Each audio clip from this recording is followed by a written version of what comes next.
don't like it when you jump in to my interviews. I don't like it when you blow up my spot. What? Listen, just because it's the old logo doesn't mean we can't. It's the old logo, but come on, you get mad. This is gonna be the That's old logo that already is the old logo. That's not even. They're not even gonna be that Very team fitting. anymore. That's true. Not even gonna. They're gonna be like Spiders or Guardians or And Frankie's gone too. Pansies or I don't know what they're gonna call them, but whatever. Hey, okay. So I like that. You know I like that. Yeah, we like right? those guys. Those are partners. Okay. What's it been like coaching a team here at the National Middle School Duels for you, Charlie? Really cool. Yeah. Team defense. So. Hey, Josh Sassby. I want one of those. This? Oh yeah. Well, look at my neck gaiter I'm currently wearing. I have an OAC Barbarian Apparel neck gaiter. Wow, Come on. You know that. Now, if it was scented with defense soap, it'd be different. Triple threat. It's triple threat. Yeah. What's it been like coaching? You got legendary Dave Riggs sitting next to you. Yeah. Super What's cool. it like? So coaching with Dave has been awesome the last couple of years. And then just putting the team together. We had Bill Mazer, who you know, organized all this. Got a bunch of our West Shore guys on there. A couple Palmer guys. We got a guy down in Cincinnati.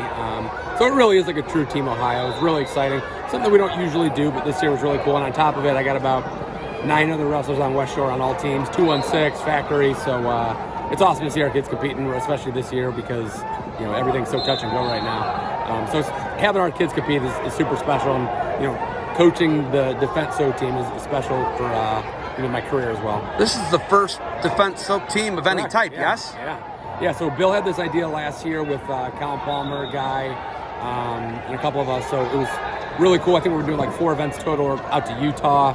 That's replacing the VAC, McDonough Duels, and I think another event. But it was a really good idea, and it's been really exciting. You guys, you know, Charlie, you guys are so fanatical about wrestling. It's a wrestling business at Defense SOAP. You got a wrestling team now. You got a wrestling room. Yeah. But you guys can't help it. You are flooding the mainstream market, right? Your product is no longer a niche market anymore. Yeah, so that's been our big push as we've talked about. Just getting into big box retail. Have had a lot of meetings recently, working with a couple manufacturers rep. So it's a completely different process, but again, we're getting kind of, always keeping our roots in wrestling with stuff like this, but definitely trying to extend our reach into mass market retail. Defense SOAP Duels, we don't even know. We don't know what's given to us. This might be the last event of the year, Charlie. I know. Your event, though, is at Cedar Point's brand new facility, right next to Cedar Point's cause. Yeah, it's right next to Sports Force. Yeah. It's incredible. It's insane. We don't know if that event's going to happen. Is that December 12th or 13th? December 13th, I believe it is. It's the 13th. Okay. Yeah. We don't know if that event's going to happen, but Guy is kind of taking a different approach than the National Middle School Duels. He doesn't want to be these guys. His is invite only, and it's small. Yeah. When you guys take that, that point of view that you're taking, like how Guy wants it, and he tailor-made it, and it's real specific to what he wants. Yeah. Is the event what you guys thought it would be? And this is madness. They could have 64 teams here. Yeah. Right? And that's not what he wants. Right. Is the event what you guys want it to be?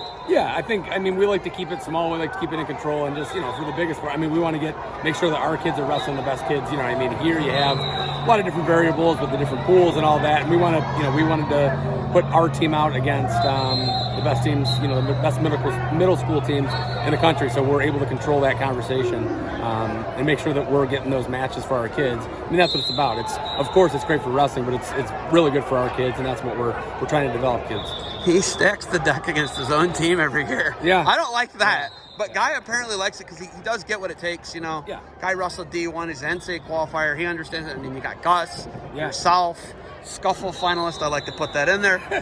But, Charlie, when you guys look at, you guys know what it takes. Yeah. Coaches at St. Edwards, Gus could be the next guy, we don't know. It's just wild. But when he stacks the deck against you and you got all these teams beating you up, does it get a little discouraging?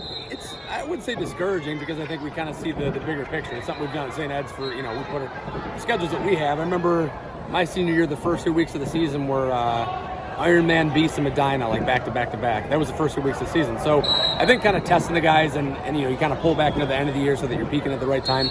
It's all part of a process. And Guy actually picked that up from his coach.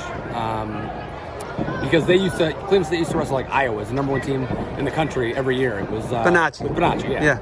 So it's something that he's learned, it's something that St. Ed's done. So yeah, of course we want to wrestle the best guys. We want to test our kids, see where we're at. We're not going to take the easy road on winning trophies and what we're about, developing young men into hopefully Division I college scholarship athletes is what we're trying to do. Half has that super quad. Yeah. Wyoming Seminary and Blair are the two, and then LaSalle kind of like good. LaSalle kind of didn't. They kind of fizzled out last year. They had some injuries or whatever. Yeah. But like I'm like, why do you do this? And he's like, I want to test my guys. Yeah, we got to see where we're at. Yeah, and I love that. I love the challenge, and you guys are just never afraid. You don't back down, and it's like awesome. Yeah. Okay. Will you tell me anything about Chief Wahoo? You actually have a family connection to it. Can you give me? I don't know like the ins and outs because my grandpa has. So my grandpa was like the Cleveland Plain Dealer art director for years. Illustrations, art directors, comic strips, all that, right? Yeah, not so much comic, more like sports stuff. But yeah, so I don't know what iteration of the Chief Wahoo, but he said that he has something to do with one of the iterations. I'm not sure if it's this one. But I know it's. You already know my deal. You already know. I gave you a hat. You like Chief Wahoo? A little bit. Is that ain't the hat they gave you? That's not the hat. You gave me the red brim. Yeah, I gave you a sweet red brim. I rock that. And it's spandex, so it expands. Which is good. Yes, I like that. Okay. Normally I ask like questions about defense soap, right? But the big question is, are you here? Take this for me. Okay. Are you a body wash?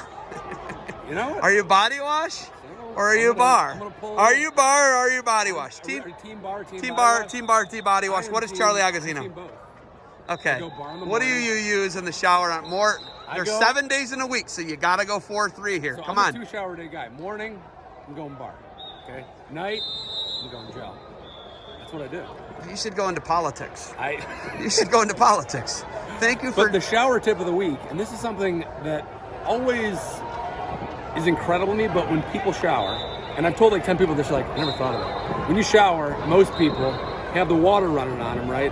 And they're lathering right under what rinses it right off. So you turn off that water, get that real thick lather on you, 30 seconds to 60 seconds, then rinse off, big difference. How do you think Zeb Miller washes the Miller boys after every day? How do you think I wash? Like that. Literally, that's what I do because because Guy said the product has to sit on for 60 seconds. That's how you should use also. That's what I do. That's what I do. That's a real thing I do. And I've been doing that for about 2 years since Thomas. I could start washing him with regular soap because he was a baby, and you had to use like sensitive skin. Is he using the baby wash? He used the baby wash, but you already know what happened with the baby wash. He opened his eyes. Big mistake. Big mistake. And you can't really tell that to a 1-year-old. Yeah. So okay, do you got anything else for me? No. I mean, it's going to be a strange year. We're going to do our best. I mean, things like this, they've been incredible. Coach D'Amelio and Jody Burnett, I mean, have just done a fantastic job keeping everything on the up and up. They're working really closely with the coaches, and I think they've just been like super both responsible and also just fair to everybody. So, making things happen and getting creative, that's what it takes. And the biggest thing is that you got kids wrestling, which is, something that we probably take for granted. And recently, I think I've been definitely much more appreciative as a coach of that. All right, Josh Sassby, get me a pullover. Yeah. Thank you for the time. Defend what you have built. I appreciate the time, Charlie. You got it, man.